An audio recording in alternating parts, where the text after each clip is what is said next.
აკეთებს და რაღაც ჩვენ ძალიან მოხარული ვართ. საკმაოდ დიდი შრომა წავიდა ამაში, თუმცა დღეს მარტივი არ იქნება, მინაიდან ეს არის სიახლე, თუმცა მინდა გითხრათ, რომ ეს არის ის გზა, მათ შორის უკვე ასენა ბატონმა დავითმა კანონი კოოპერატივების შესახებ, რადგან მართლა თქმა უნდა, საფინანსო სექტორი ჩემი აზრით ვარაუდით, რომ ქვეყანამ ამ მხრივ მნიშვნელოვანი ნაბიჯები გადაგაქცია.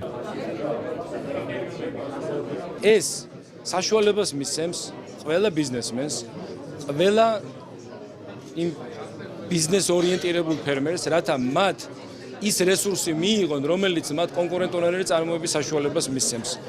რათა მათი წარმოებული პროდუქცია დაბრუნდეს ბაზარზე, ჩვენ შიდა ბაზარზე და ასევე მას შემდეგ რაც შიდა ბაზარს დავიბრუნებთ, თავის საექსპორტო პოტენციალიც გამოავლინოთ. საქართველოს ბანკია ჩართული ორ კომპონენტში, ეს არის საბრუნო საშუალებების დაფინანსება და არის მეორე კომპონენტი, რომელიც არის თვითონ წარმოების დაფინანსება, გადამოშეველი წარმოების დაფინანსება. ეს საკმაოდ კარგი პროექტია და ჩვენ ვფიქრობთ, რომ უფრო მეტი ხალხისთვის იქნება ეს ხელმისაწვდომი, რადგან საპროცენტო განაკვეთი საკმაოდ დაბალია, ეს მაქსიმუმ 3%-ია, მე მგონი რაღაცა პროექტებზე 1-2% ესხებიც იქნება. შესაბამისად, უფრო მეტი ხალხი შეძლებს ამ კრედიტის აღება, რადგანაც ყოველთვიური გადასახდელი უფრო ნაკლები ექნება და შესაბამისად ხელმისაწვდომა გაიზრდება.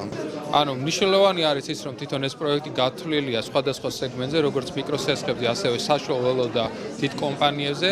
შესაძლებელია, კარგი არის, რომ შესაძლებელია როგორც პირდაპირ სოფლის მეურნეობის, ასევე გადამამუშავებელი მრეწველობის პროექტების დაფინანსება და რაც ყველაზე უფრო მნიშვნელოვანია, ამაზე მინისტრმა ისაუბრა, ეს არის, რომ საპროცენტო განაკვეთები, ანუ საშუალო ზომის კომპანიებზე ისეთი პროცენტებზე არის საუბარი მაქსიმუმ 3%-იანი და მაქსიმუმ 8%-იანი, რომელიც დღესდღეობით ქართულ ბანკებში არ არის. ანუ ეს რა თქმა უნდა დიდი შეღავათია და საკმაოდ პოტენციალის მომცემი პროექტია. პირველივე ეტაპზე, ანუ მოკლევადაც ჩვენ დაახლოებით 5 მილიონის ფარგლებში ვფიქრობთ ამ რესურსებს ავიტვისებთ, მაგრამ მოლოდინი გვაქვს, რომ რამდენიმე თვის განმავლობაში შეკმაოდ შეიძლება მნიშვნელოვნად კიდევ გავზარდოთ ეს თანხები. მე მაქვს განაცხადი შეტანილი მეორე კომპონენტზე, რომელიც მოიცავს 5,000-დან 100,000 ლარამდე დაფინანსებას. ამ პროექტის საშუალებით მომეცემა საშუალება, რომ მოვახდინოთ ცეცხლის აღება დაბალ პროცენტში და მოვახდინოთ დამატებით მეწველი საქონელის შეძენა და მოვახდინოთ ჩემი ფერმის გაფართოება.